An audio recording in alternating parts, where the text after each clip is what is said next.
মুহূর্তেই সবচেয়ে বড় খবর, দ্য বিগ ব্রেকিং নিউজ। আপনারা দেখছেন সঙ্গে প্রগতি ইউটিউব চ্যানেলে সবাইকে স্বাগত জানিয়ে শুরু করছি আজকে বিশেষ প্রতিবেদন। ত্রিপুরার পাহাড়ে কি বিজেপির বিরুদ্ধে ক্ষোভ বাড়ছে? এডিসি নির্বাচনে তিপ্রামথার উত্থান এবং 2028 কি মুখ্যমন্ত্রী হতে পারেন মহারাজা প্রদ্যুৎ কিশোর দেববর্মন?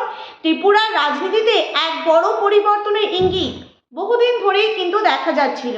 বিশেষ করে পাহাড়ি এলাকাগুলিতে মানুষের ক্ষোভ, বঞ্চনা, দীর্ঘদিনের দাবিকে কেন্দ্র করে যে রাজনৈতিক স্রোত তৈরি হয়েছে তার সবচেয়ে বড় প্রতিফলন দেখা গেল এডিসির সাধারণ নির্বাচনে।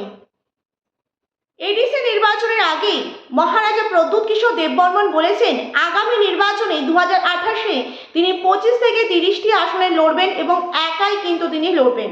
সেখান থেকে দেখা যাচ্ছে যে যদি তিনি 30টি আসনেই লড়েন এবং 30টিতে যদি তিনি জয়লাভ করে তাহলে কিন্তু তার জয়ের সম্ভাবনা থাকছে। কারণ এই ত্রিপুরার বিধানসভা নির্বাচনের মোট আসন সংখ্যা 60টি, ম্যাজিক ফিগার কিন্তু 31টি।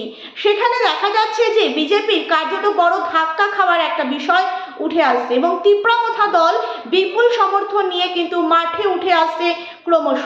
এবং পাহাড়ের মানুষের একাংশের দাবি বিজেপি সরকার ক্ষমতায় আসার আগে বহু প্রতিশ্রুতি দিলেও বাস্তবে কিন্তু পাহাড়ের উন্নয়ন, কর্মসংস্থান, রাস্তা, স্বাস্থ্য পরিষেবা কিংবা যুব সমাজের ভবিষ্যৎ নিয়ে খুব বেশি ইতিবাচক পরিবর্তন কিন্তু দেখা যায়নি, বরং সময়ের সঙ্গে সঙ্গে ক্ষোভ কিন্তু আরো বেড়েছে। আর সেই ক্ষোভই কিন্তু ভোট বাক্সে বিস্ফোরণ ঘটিয়েছে ত্রিপুরার সাধারণ নির্বাচনে। চমক দেখিয়ে দিয়েছে পাহাড়ের মানুষ এবং তিপ্রামথা দল 28টির মধ্যে 24টি আসন পেয়ে জয় জয়কার।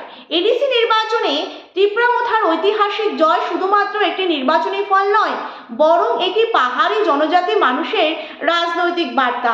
মানুষ বুঝিয়ে দিয়েছে যে তারা নিজেদের অধিকার, পরিচয় এবং উন্নয়নের প্রশ্নে নতুন নেতৃত্ব চাইছে এবং তারা চাইছে যারা তাদের সমস্যাগুলোকে বুঝবে, তাদের উন্নয়ন করবে, তাদের পাশে থাকবে সারা বছর।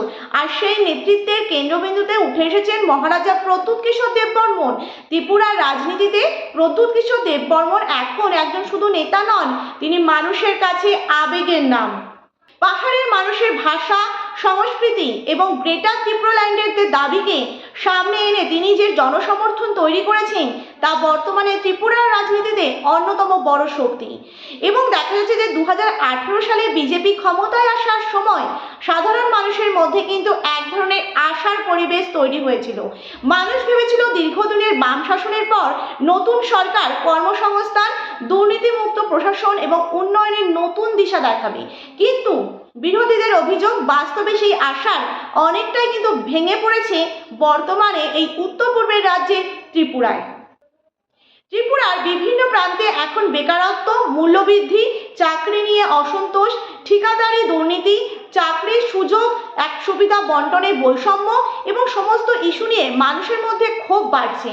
সাধারণ মানুষের একাংশ মনে করছেন বিজেপি সরকার মানুষের প্রত্যাশা পূরণ করতে পারেনি। পাহাড়েও সেই ক্ষোভ কিন্তু ক্রমশ রাজনৈতিক শক্তিতে পরিণত হচ্ছে। বিশেষ করে যুব সমাজের মধ্যে এখন বড় আলোচনা 2028-এর বিধানসভা নির্বাচনে কি তিপ্রামথা আরও শক্তিশালী হয়ে উঠবে?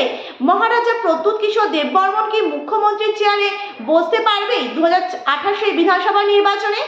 রাজনৈতিক বিশ্লেষকদের মতে যদি পাহাড়ের ভোটের সঙ্গে সমতলের একাংশের ক্ষোভও যুক্ত হয় তাহলে আগামী দিনে ত্রিপুরার রাজনীতিতে বড় পরিবর্তন দেখা যেতে পারে। কারণ এখন আর লড়াই শুধু দলীয় রাজনীতি নয়, মানুষের আত্মপরিচয়ের, অধিকার এবং ভবিষ্যতের প্রশ্নও কিন্তু জড়িয়ে আছে এবং জড়িয়ে গেছে ওতপ্রোতভাবে। অন্যদিকে বিজেপির পক্ষ থেকে দাবি করা হচ্ছে তারা উন্নয়নের কাজ করছে এবং বিরোধীরা রাজনৈতিকভাবে বিভ্রান্তি ছড়াচ্ছে। তবে বাস্তব পরিস্থিতি কি তার উত্তর কিন্তু শেষ পর্যন্ত দেবে ত্রিপুরার মানুষই। এবং বিভিন্ন সোশ্যাল মিডিয়ায় কিন্তু দেখা যাচ্ছে যে ত্রিপুরার মানুষ তারা নিজেরাই এই শাসক দল বিজেপির বিরুদ্ধে ক্ষোভে ফেটে পড়ছে এবং দিনের বেলায় ছিনতাই করা এবং ত্রিপুরার যে বিজেপির কর্মীরাই নিজেদের সঙ্গে মারামারি করছে, গোষ্ঠীদ্বন্দ্ব করছে, এমনটা কিন্তু ফুটেজ উঠে আসছে ত্রিপুরা থেকে। এখন সবচেয়ে বড় প্রশ্ন, ত্রিপুরার পাহাড়ে যে রাজনৈতিক ঝড় শুরু হয়েছে তা কি 2028 সালে পুরো রাজ্যের ক্ষমতার সমীকরণ কি বদলে দেবে? মহারাজা প্রদ্যুৎ কিশোর দেববর্মন কি সত্যি আগামী দিনের মুখ্যমন্ত্রী হওয়ার দৌড়ে সবচেয়ে বড় মুখ হয়ে উঠেছেন, নাকি বিজেপি আবারও নিজেদের সংগঠন শক্তি দিয়ে পরিস্থিতি ঘুরিয়ে দেবে? ত্রিপুরার রাজনীতি এখন সেই দিকে কিন্তু তাকিয়ে রয়েছে। 2026-এ পালাবদল নাকি একেবারে প্রত্যাবর্তন, শুধুমাত্র সময় কিন্তু জবাব দেবে। প্রিয় দর্শক বন্ধু, এই ছিল আমাদের আজকের প্রতিবেদন। ভিডিওটি ভালো লেগে থাকলে অবশ্যই লাইক করুন, শেয়ার করুন, আপনাদের মতামত অবশ্যই কমেন্ট বক্সে কমেন্ট করে জানান। বরাবরের মতন আপনাদের কাছে আমার একটাই অনুরোধ, নতুন দর্শক হয়ে থাকলে অবশ্যই চ্যানেলটিকে সাবস্ক্রাইব করে পাশে থাকা বেল আইকনে ক্লিক করতে কিন্তু একদমই মিস করবেন না। ধন্যবাদ সকলকে।